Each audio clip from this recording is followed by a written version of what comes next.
Our Goblin Wolf Chariots any good in patch 6.0.3? Let's go through the Wolf Chariots because I'm long overdue doing multi-chariot units in their 6.0 versions. Also, there's no Archer variant because the base variant has range regardless. Let's take a look at what these chariots can do for you. Dog sleds are lots of fun, but do their riders shoot bows from the back? No. Then Goblins win this one. Recruited for 500 gold and 125 upkeep. On Ultra scale, this gets you 12 chariots, similar to our old friends the Skeleton Archer Chariots, with 6,816 health between them, or 568 per entity. It doesn't sound like much, but Minotaurs don't have that much more per tour. Armor is 45, leadership is also 45, speed is 90, charge speed is 108. While they don't do the exact same job, these numbers are very competitive with Wolf Riders. However, melee attack begins at a miserable 16. Attack interval is the mediocre 4. Splash target size is very large, therefore small entity count chariots will be included along with anything on down, and maximum target damage by splash is 3. Note that this figure is distinct from the changes made to collision damage, but this video will be a better way to judge that than my humble script. See for yourselves. Melee defense begins at 20, which is okay-ish, but nothing special. Weapon strength is a mere 24, split between base 18 and armor piercing 6, with a bonus versus infantry of 12. That means weapon strength 36 and melee attack 28 against infantry. Comparing to my Wolf Riders video, and the cheap melee variant has much more impressive looking melee, except for the fact there's no collision damage effect like this. It's still something. For ranged, ammunition starts at 23 ammo, which is good because, chariot, there's extra quiver space compared to the back of a wolf. Range is 115. Nominal missile strength is 73, but we need a look at the details.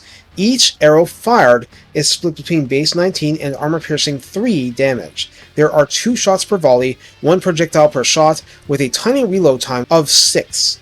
Total accuracy is 20, calibration distance is 50 meters, calibration area is a crazy, hyper-accurate pinpoint of 1 meter, but of course spread will increase past that range, and there is a maximum of small arrow penetration size, which I think means man-sized only, and a maximum of 2 targets perforated beyond the first.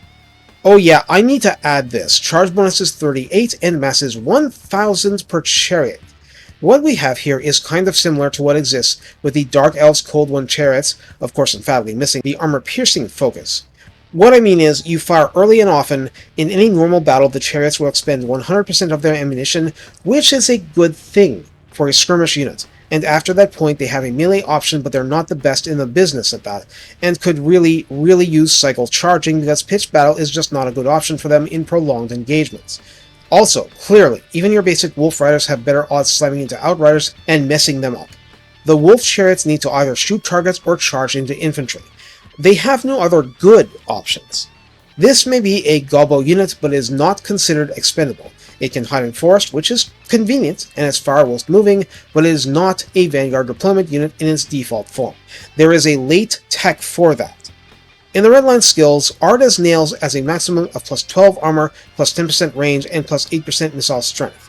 As a Goblin unit, Sneaky Stabbers offers rank 7 ones, leadership plus 5, weapon strength plus 12%, and physical resistance 10%. In the tech tree, more Grub would add plus 5 leadership and minus 5% upkeep as a Goblin unit. Not being infantry means the Arrowhead's tech won't apply, so we move to the Chariot techs. Biga Wagons adds plus 10% weapon strength and plus 20% mass, which makes the charging into infantry melee game better.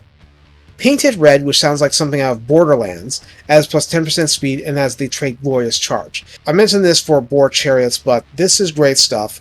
It doubles the charge bonus duration, therefore the decay is half the speed too, and charging a unit from the front provides the same leadership penalties as it would from the side or rear. That's important stuff, it's very good. Point being, even if this is a missile chariot, it's going to have some serious supportive potential, if it is fighting infantry. An army of ice trolls not so much. Scrap upgrades amplify the boost further. Weighted carriages for 30 scrap doesn't require a tech, and gets you plus 20% mass, plus 10% speed, and plus 10% charge bonus. Killa Wagon's tech unlocks chariot armor, which for 50 scrap grants physical resistance 10%. That means combined with a redline skill and rank 7 chariots, you'd have a 20% physical resistance chariot unit with middling armor running around.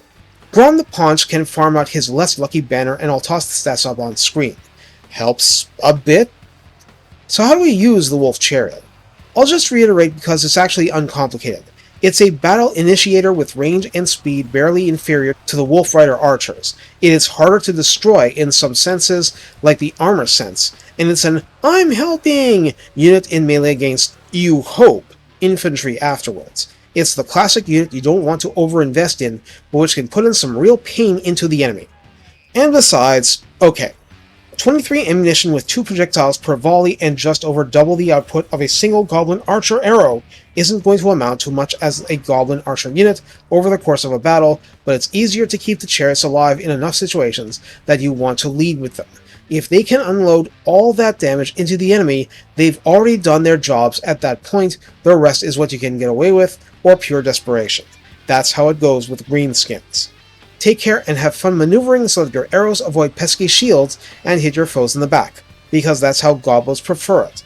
Melee is your consolation prize, never think of it as your leading source of damage and you'll be fine.